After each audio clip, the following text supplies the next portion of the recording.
신앙인으로서 믿음의 삶을 살아감에 있어서 전도처럼 우리를 불편하게 만드는 것은 없습니다. 전도를 안 하자니 왠지 찝찝하고 전도를 하자니 괜히 부담이 됩니다. 그렇죠? 바울도 전도의 어려움을 익히 잘 알고 있었기에 고린도 전서 1장 21절에 이렇게 말하고 있습니다. 하나님의 지혜에 있어서는 이 세상이 자기 지혜로 하나님을 알지 못하므로 하나님께서 전도에 미련한 것으로 믿는 사람들을 구원하시기를 기뻐하셨도다 라고 말씀하십니다. 전도에 미련한 것으로 믿는 사람들을 구원하시기를 기뻐하셨다라고 말씀하고 있습니다. 기도와 말씀처럼 나 혼자만 해도 되는 것이나 성도 간의 교제처럼 이미 믿고 있는 사람들과 하는 것은 그나마 할만합니다. 그러나 전혀 우리 공동체에 속하지 않은 사람들 또는 신앙의 공동체에 대해서 전혀 무관심한 사람들 그리고 심지어 교회에 대해서 적대적인 사람들에게 전도하는 것은 여간 부담스러운 일이 아닐 수 없습니다. 그래서 사도 바울은 사도행전 20장 24절에서 이렇게 다짐하고 있습니다. 내가 달려갈 길과 주 예수께 받은 사명 곧 하나님의 은혜의 복음을 증언하는 일을 마치려 하면은 나의 생명조차 조금도 귀한 것으로 여기지 아니하노라. 이 구절은 복음을 증거하는 일, 전도하는 일, 이 일은 나의 생명조차 조금도 귀한 것으로 여기지 아니하겠다라는 그러한 각오가 되었을 때에 가능하다라는 것을 암시하고 있습니다. 쉽지 않다는 것이죠. 목숨을 걸어야지만이 우리가 할 수 있는 것이 바로 전도라는 것이죠. 그래서인가요? 수많은 사람들이 전도하는 것이 너무 불편하기에, 전도하는 것이 너무 부담스럽기에 많은 사람들이 전도를 안 해도 될 아주 합리적인 그러한 방법들, 아이디어를 고안해냈습니다. 여러분들에게 몇 가지 소개해드리면요. 첫 번째는 전도는 특별한 전도의 은사를 가진 사람만이 할 수 있다는 것입니다. 아니, 외향적인 성격을 가지고 있어 사람들을 쉽게 사귈 수 있는 사람만 할 수 있는 것이 전도라고 생각합니다. 그러나 성경에 여러 은사가 많이 나오지만 그 중에 전도의 은사가 있다는 소리는 제가 들어보지 못했습니다. 그런데 우리는 그러한 은사를 굳이 만들어내어 전도의 은사가 있는 사람과 없는 사람으로 구분합니다. 그리고 당연히 나는 그 은사가 있는 사람입니까? 없는 사람입니까? 예, 나는 당연히 없는 사람이라고 생각합니다. 그러한 은사는 목사님이나 아니면 장로님이나 신앙생활을 오래 한 분들, 신앙이 좋은 분들만 가지고 있을 것이라 생각합니다. 여러분, 그러나 그것은 잘못된 생각입니다. 성경 어디에도 전도의 은사를 언급한 부분은 없습니다. 물론 사람에 따라 성격적으로 내성적일 수 있고 외향적일 수 있습니다. 외향적인 사람은 전도하는데 좀 유리할 수 있습니다. 그러나 복음을 전하는 것에 있어서 성격의 차이는 그리 큰 차이가 될 수 없습니다. 제가 개인적으로 볼 때 내성적인 분들이 오히려 전도를 잘하는 것을 제가 볼 때가 많이 있습니다. 그분들은 차분히 전도할 사람들에게 접근해 복음을 전할 뿐만 아니라 또 차분히 지속적으로 전도를 하는 것을 전도한 이후에도 그 전도한 사람을 관리하는 것을 제가 보았기 때문입니다. 성품하고도 상관없고 은사하고도 상관없습니다. 두 번째로 또 고안해낸 것은 전도는 할 수도 있고 하지 않아도 되는 그러한 선택적인 것이라 생각합니다. 사람들은 자신들이 신앙생활을 하면서 기도나 말씀 읽기, 예배나 봉사를 선택하였기에 이제는 성도로서 할 만큼 다 했다고 생각합니다. 내가 주일날 교회 나왔으니까 뭐 내가 더 이상 할 게 없다고 생각합니다. 성경 공부를 했기 때문에 내가 교회에서 어떠한 봉사를 했기 때문에 이제 내가 더 이상 할 것이 없다라고 생각합니다. 그러기에 그들은 굳이 전도까지는 선택할 필요가 없지 않느냐 저에게 말씀하십니다.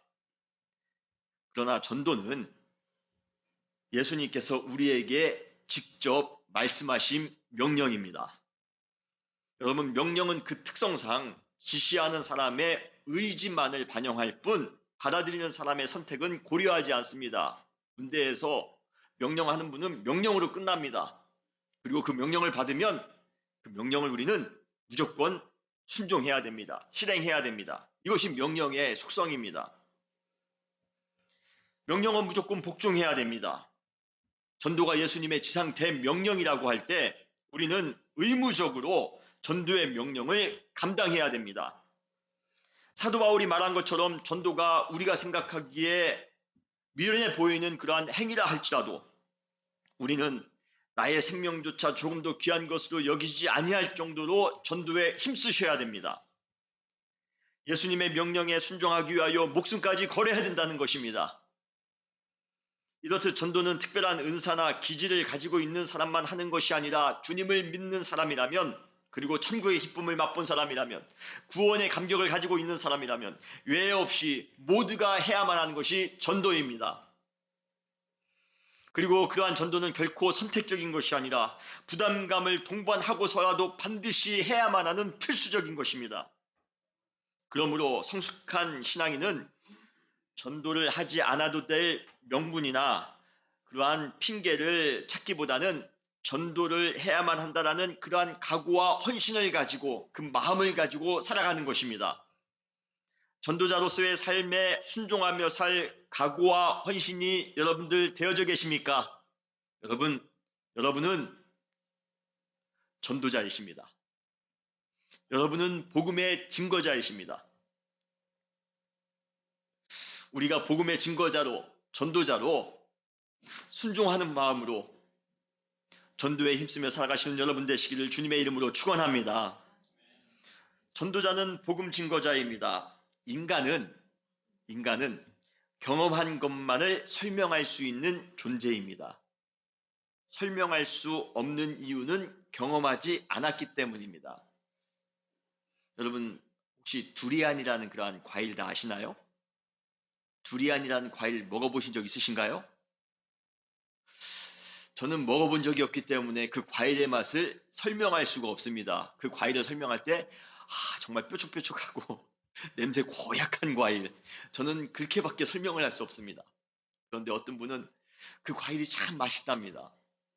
먹어봐야지만이 설명할 수가 있는 것입니다. 그저께 금요일날 청년 모임에 우리 청년들이 저에게 자랑하더라고요. 이번에 한국에서 복숭아가 그렇게 맛있었답니다. 그래서 매일같이 복숭아를 먹었답니다. 우리 청년이. 저는 그 맛을 알 수가 없어요. 먹어봐야지만이 설명할 수가 있습니다. 마찬가지입니다. 우리가 복음을 증거하지 못하는 이유는 그것을 경험하지 못했기 때문입니다. 복음을 경험한 사람은 복음을 증거할 수밖에 없습니다. 전도는 자신이 경험한 복음의 그 능력과 그 은혜를 증거하는 것입니다. 사도행전 4장에 보면 베드로와 요한이 여러 위협에도 불구하고 대중들을 향해 전도하고 있는 장면이 나옵니다. 그 당시에 종교 지도자들이, 수많은 힘 있는 사람들이 베드로와 요한에게 복음 증거하지 말라고, 예수 그리스도 증거하지 말라고 얼마나 위협했는지 모릅니다. 사도행전 4장 18절 20절에 보면 그들을 불러 경고하여 도무지 예수 그리스도의 이름으로 말하지도 말고 가르치지도 말라 하니 베드로와 요한이 대답하여 이르되 하나님 앞에서 너희 말 듣는 것이 하나님의 말씀을 듣는 것보다 옳은가 판단하라. 우리가 보고 들은 것을 말하지 아니할 수 없다. 우리가 예수 그리스도의 사랑을 경험했는데, 우리가 하나님의 능력을 우리가 보았는데, 하나님의 가르침을 들었는데, 내가 하나님으로부터 그 큰 은혜를 받았는데, 내가 그것을 확실히 체험했기에 담대하게 복음을 증거할 수밖에 없다는 것입니다. 여러분, 결국 전도자는 복음을 증거하는 사람입니다. 우리 모두가 그러한 복음의 전도자가 되시기를 주님의 이름으로 축원합니다. 그러한 복음의 증거자, 전도자가 되기 위해 우리는 성경 속에서 그러한 증거자의 역할을 했던 인물들의 삶을 추적해 보는 것은 매우 의미가 있을 것입니다. 그래서 이번 설교 시리즈는 복음의 증거자인데요. 오늘과 다음 주 2주간에 걸쳐서 여러분과 같이 더불어 복음을 증거했던 사람에 대해서 나누려 합니다. 오늘은 요한복음 4장에 나오는 사마리아 여인, 다음 주에는 사도행전 8장에 나오는 빌립에 대해서 함께 나누겠습니다. 오늘은 요한복음 4장에 나오는 사마리아 여인입니다. 우리는 오늘 본문을 통해 그 여자를 만날 수가 있습니다. 특별히 이 여인은 어떠한 여인입니까? 참 죄가 많은 여인입니다. 허물이 많고 연약한 사람입니다. 그런데 그러한 허물이 많고 부족함이 많았던 그녀가 복음의 증거자로 변화되어져 가는 그러한 과정이 오늘 본문에 나옵니다. 우리는 그 과정을 통해서 전도자의 삶을 살아가야만 하는 우리는 매우 소중한 그러한 영적인 통찰을 우리는 오늘 본문을 통해서 얻을 수가 있습니다. 여러분, 오늘 이 사마리아 여인이 변화되어져 가는, 복음의 증거자로 변화되어져 가는 과정을 배우시기를 바랍니다. 그것을 배운다면 우리 역시 복음의 증거자가 될 수가 있습니다. 그렇다면 복음의 증거자가 되기 위한 첫 번째 과정은 무엇입니까? 바로 예수 그리스도를 진정으로 만나야 합니다. 우리 같이 따라 하실까요? 예수 그리스도를 진정으로 만나야 한다. 그리스도 복음의 핵심은 무엇입니까? 예수 그리스도입니다. 어떤 분들은 기독교 복음의 핵심이 축복으로 알고 있는 분 계십니다. 아닙니다. 예수 그리스도입니다. 우리는 예배를 통해 예수 그리스도를 경험해야 됩니다. 우리는 말씀을 통해 그분을 배워야 합니다. 우리는 기도를 통해 우리는 예수 그리스도의 임재하심, 예수님께서 우리와 함께하심을 우리는 느껴야 합니다. 우리의 헌신은 예수님께서 십자가를 지셨던 것처럼 하셔야 됩니다. 우리의 사랑 실천은 예수 그리스도의 사랑을 가지고 해야 됩니다. 기독교 또는 교회 안에서 행하는 모든 것 중에 예수 그리스도가 빠질 수 있는 것은 하나도 없습니다. 만약에 우리의 사역에 예수 그리스도가 빠진다면 그것처럼 위험한 사역은 없습니다. 전도 역시 마찬가지입니다. 전도는 예수 그리스도를 증거하는 것입니다. 전도는 우리 은혜교회 목사님이 잘생겼다라고 말하는 것이 아닙니다.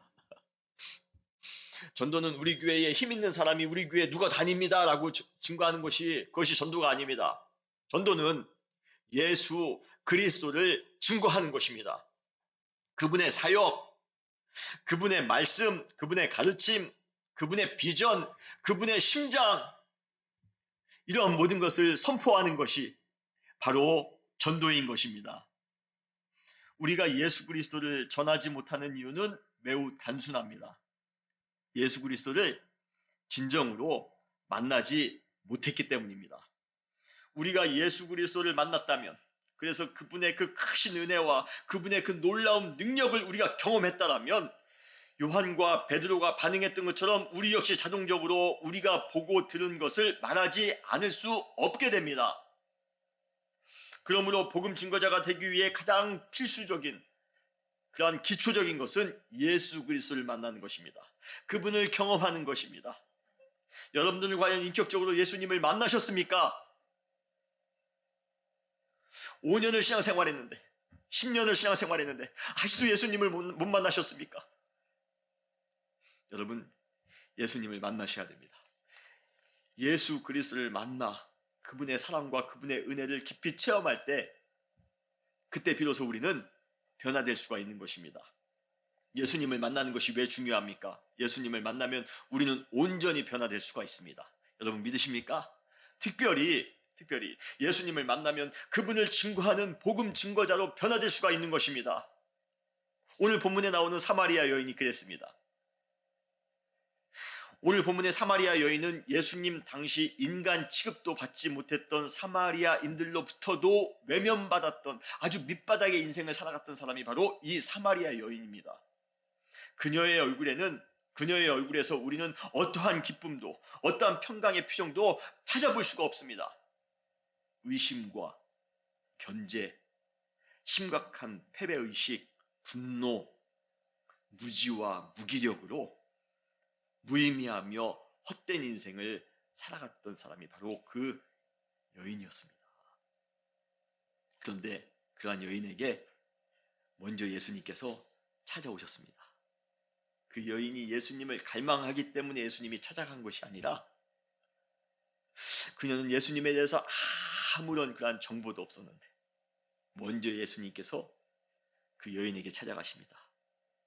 여러분, 허물 많은 우리, 부족함이 많은 우리에게도 먼저 예수님께서 찾아오셨음을 여러분 믿으시길 바랍니다.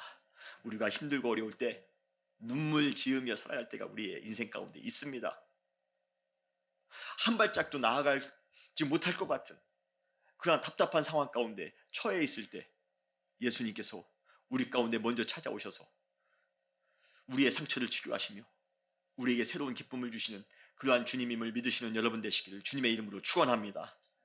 예수님은 갈증이 넘치는 인생을 겨우 살아가고 있는 그 사마리아 여인에게 무엇이 진정으로 그녀에게 필요한지를 예수님은 정확하게 알고 계셨습니다.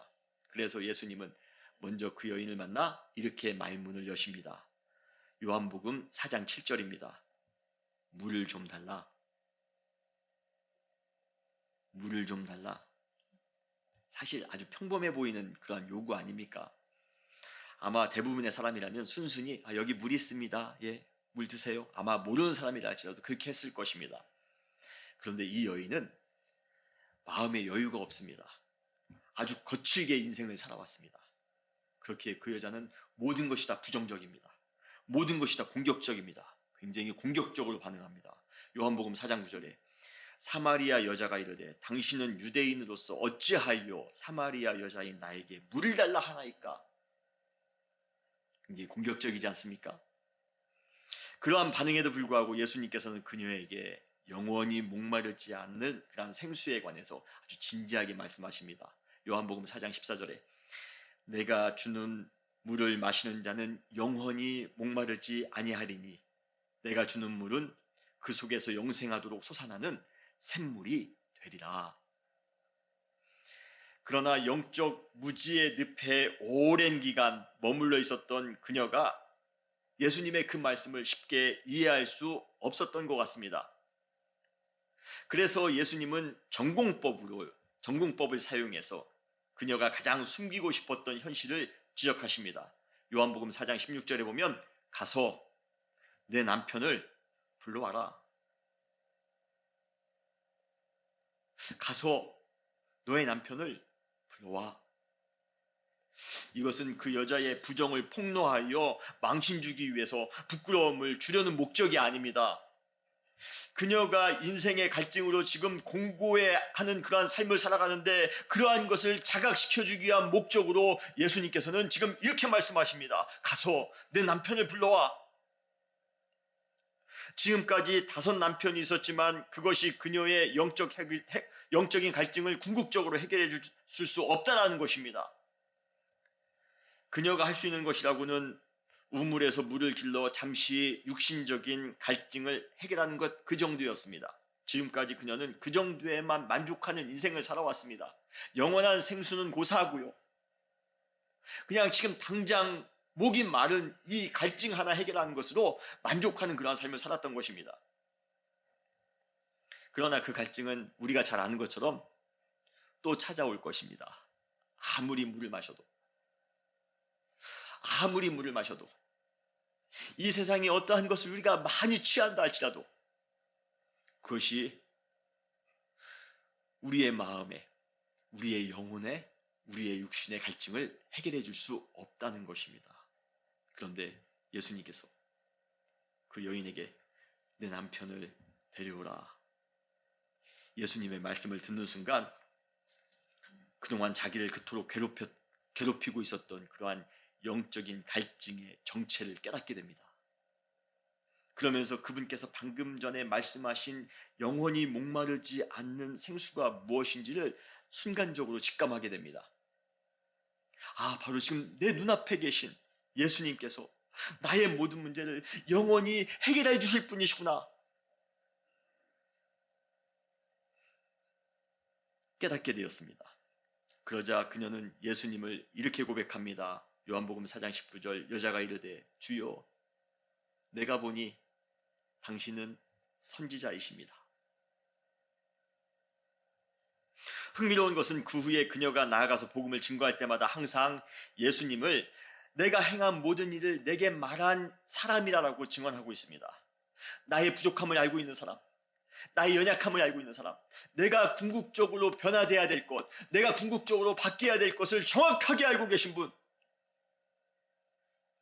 나에게 영생의 생수가 필요함을 정확하게 알고 계시고 그것을 정확하게 지적하신 분. 이처럼 그녀는 자신의 연약함을 아시고 자신의 갈증을 해결해 주신 그 영원한 생수가 되신 그리스도를 극적으로 만났기에 그 주님을 증거할 수 있는 복음 증거자가 될 수 있었던 것입니다. 사랑하는 성도 여러분, 우리가 전도할 때 가장 강력한 무기는 우리가 경험한 예수 그리스도인 줄 믿으시길 바랍니다. 고통 중에 부르실 때에 우리에게 위로를 주신 예수 그리스도, 죄의 문제로 숨도 쉴 수 없을 만큼 답답해할 때 우리에게 구원의 감격을 주신 예수 그리스도, 병들어 약해 있을 때 우리에게 신유의 은사로 치료해 주신 예수 그리스도, 불신과 의심으로 회의적인 삶을 살아갈 때에 뜨거운 믿음을 주신 예수 그리스도, 미래의 진로를 알지 못해 머물거릴 때에 우리를 가장 바른 길로 인도해 주신 예수 그리스도, 말씀을 읽을 때마다 발견한 예수 그리스도, 기도할 때마다 응답을 해주신 예수 그리스도, 예배 때마다 경험하는 그 예수 그리스도의 임재, 바로 우리가 매 순간마다 만난 예수 그리스도를 증거하는 것, 이것이 바로 전도임을 믿으시길 바랍니다. 믿음의 주요 온전케 하시는 이인 예수님을 바라보시길 바랍니다. 예수님을 아는 지식이 가장 고상하기 때문에 우리는 그 지식을 가지고 살아가셔야 됩니다.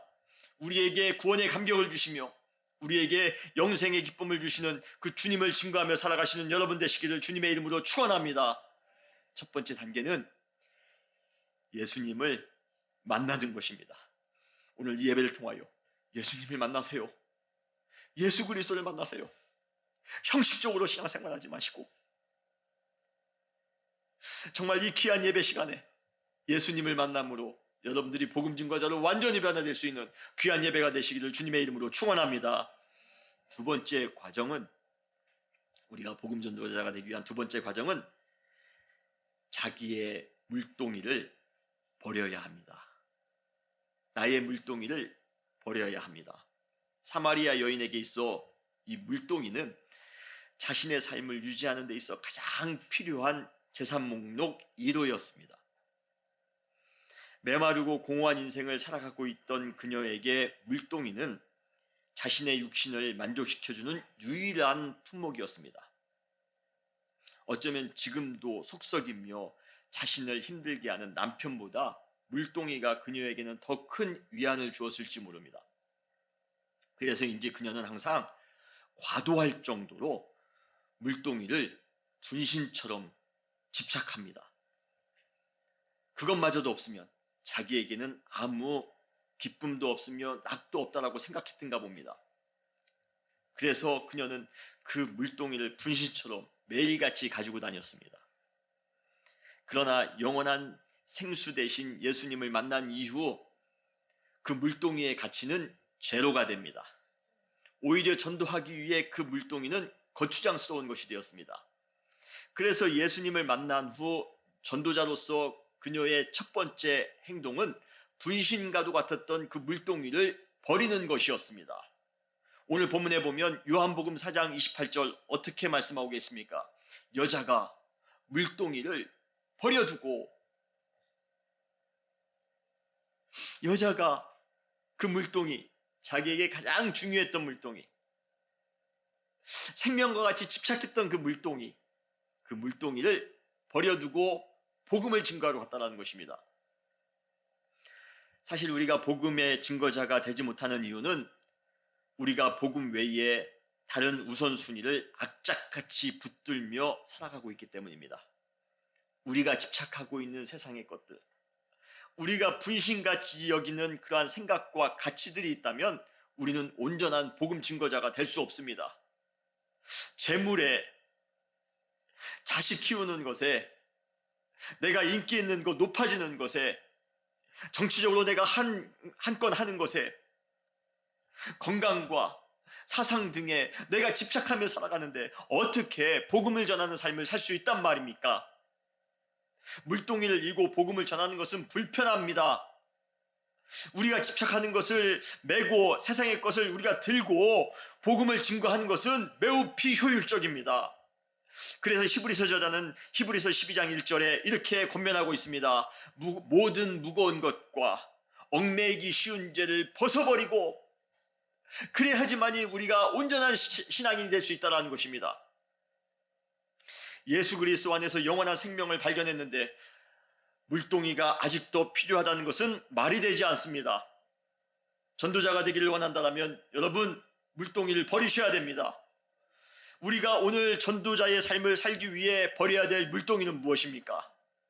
그것을 버려두면 안 될 것 같아 악착같이 지금도 붙잡고 있는 그 물동이는 지금 무엇입니까? 여러분의 잘못된 습관들, 성품들, 욕심들, 세상적인 생각들, 세상적인 가치들, 이 시간 우리가 주님의 전도자가 되기를 원한다면, 복음의 증거자가 되기를 원한다면 과감하게 버리시는 여러분 되시기를 주님의 이름으로 축원합니다. 우리가 물동이를 버려야 하지만이 그래야지 자유롭게 복음을 증거하는 하나님의 사람이 될 수 있는 것입니다. 세 번째 과정은 동네로 들어가 사람을 만나야 합니다. 복음 증거자가 되기 위한 세 번째 과정은 동네로 들어가 직접 사람을 만나셔야 됩니다. 고기를 잡기 위해서는 산으로 가야 됩니까? 아니죠. 강과 바다로 가야 됩니다. 마찬가지로 전도하기 위해서는 우리는 어디로 가야 됩니까? 동네로 들어가야 됩니다. 예수님을 만났다면, 그리고 우리가 가지고 있던 그 물동이를 버렸다면 이제는 전도하기 위해, 복음이 필요한 사람들을 위해, 예수님의 은혜가 필요한 사람들을 위해 그들이 살고 있는 동네로 들어가셔야 됩니다. 자신을 향해 수군대는 이웃들의 조롱과 멸시를 이 사마리아 여인은 진작부터 인식하고 있었습니다. 5명의 남편과 살았다라는 그러한 사실은 그녀를 정죄하기 위한 아주 단골 메뉴였을 것입니다. 저 여자 5명의 남자와 살았대. 얼마나 말거리가 많이 있었겠습니까? 그리고 거기에서 파생된 수많은 그녀에 관련된 그 루머에 대해서도 그녀는 다 들었을 것입니다. 내 이야기가, 그것도 특히 그리 떳떳하지 않은 이야기가 다른 사람들에 의해 가십거리로 떠벌려지는 것처럼 유쾌하지 않은 경험은 없을 것입니다. 인기 연예인들이 그러한 가십의 상처를 받고 극단적인 그런 선택을 하는 경우 여러분 간혹 뉴스를 통해서 보시죠? 마찬가지입니다. 누가 나에게 뒷담화를 한다든지 누가 나에게 속상한 말을 한다든지 그러면 그것처럼 속상한 것이 없습니다.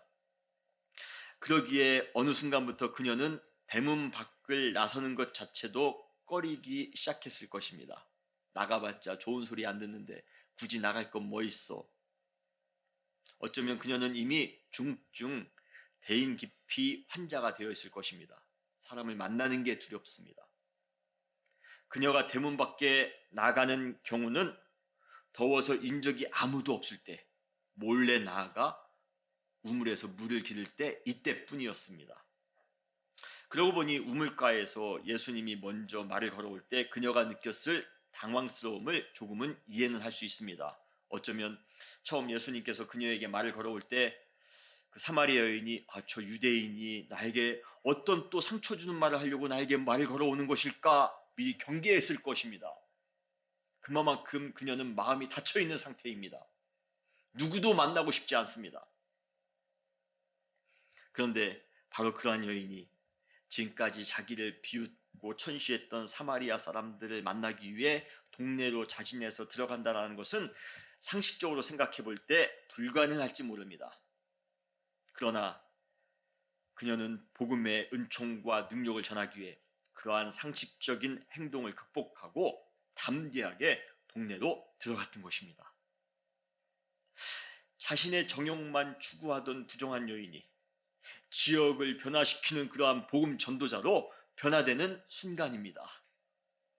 세상에는 복음이 필요한 사람들이 얼마나 많이 있는지 모릅니다. 우리 이 아이오와 지역에도 너무 많이 있습니다. 우리는 그들에게 나아가야 됩니다. 물론 사람을 상대하는 것이 결코 쉽지 않습니다. 그것도 모르는 사람과 대화하는 것, 그것도 예수님을 믿으라고 복음을 증거하는 것 결코 쉽지 않습니다. 그래도 대인 기피증을 가지고 있었던 이 사마리아 여인만 하겠습니까? 그녀가 복음의 능력으로 동네에 들어가 예수님을 증거했다라면 우리라고 해서 못할 것이 없습니다. 들어갈 동네가 없다는 것, 내 주변에 전도할 대상자가 없다는 것, 죄송합니다만 그 여러분 핑계입니다. 전도의 대상자는 내가 알고 지내는 지인에만 국한된 것이 아닙니다. 전도의 대상자는 모든 족속입니다. 우리가 아는 사람들뿐만 아니라 우리가 모르는 사람도 다 그 모든 족속에 포함되어져 있습니다. 한국 사람들뿐만 아니라 미국 사람도 다른 인종의 사람도 모두가 다 이 모든 족속입니다. 전도는 대상자가 있어서 할 수 있는 것이 아니라 전도할 마음을 가지고 있기 때문에 할 수 있는 것입니다. 전도할 사람이 없다 할지라도 전도할 마음을 가지고 있다면 내가 한 영혼이라도 내가 더 사모하는 마음으로 내가 그들에게 복음을 증거해야 되겠다라는 마음을 가지고 있다면 꽃 주위로 벌들이 모이는 것처럼 전도하기를 원하는 사람에게 전도의 대상자가 모이게 됨을 여러분 믿으시길 바랍니다. 이것이 바로 전도의 신비입니다. 이 세상에서 가장 편한 신앙생활은 자신의 신앙에만 관심 갖고 신앙생활하면 됩니다. 집에서 기도만 하고 말씀만 읽는 것처럼 안전한 신앙생활은 없습니다. 그러나 복음은 결코 이기적으로 자기 혼자만 독식해서는 안 됩니다. 집을 나오셔야 됩니다. 여러분이 가장 안전하다고 생각하는 그런 컴포트 존을 나오셔야 됩니다. 그리고 좀 불안한 곳, 조금 나에게 어떠한 수군대는 소리가 들릴지 모르는 곳, 그 동네를 향하여 여러분 그 동네를 들어가셔야 됩니다. 전도의 현장으로, 선교의 현장으로 들어가셔야 됩니다. 여러분 이웃들에게로, 사업터로, 직장으로, 캠퍼스로, 타 문화권으로 복음이 필요한 사람이 있다라면 여러분 복음을 들고 나아가셔야 됩니다. 그곳으로 들어가셔야 됩니다. 여러분들이 이번 한 주간에 들어가셔야 될 동네는 어디입니까? 그곳으로 들어가 이 사마리아 여인처럼 복음을 증거하며 살아가시는 여러분 되시기를 주님의 이름으로 축원합니다. 복음 증거자가 되기 위하여 여러분 예수님을 만나셔야 됩니다. 복음 증거자가 되기 위하여 여러분의 물동이를 다 버리셔야 됩니다. 복음 전도자가 되기 위하여 동네로 과감하게 들어가시기 바랍니다. 이제 우리 은혜교회가 복음을 증거하는 교회가 되기를 원합니다. 우리 은혜교회만 그냥 기쁨이 넘치며 감사가 넘치는 것이 아니라 이 아이오와에 있는 수많은 사람들에게 우리가 함께 기뻐하기 위하여, 함께 감사를 하기 위하여, 같이 하나님의 나라의 그 기쁨을 누리기 위하여 함께 복음을 전하는 여러분 되시기를 주님의 이름으로 축원합니다. 다시 기도하시겠습니다.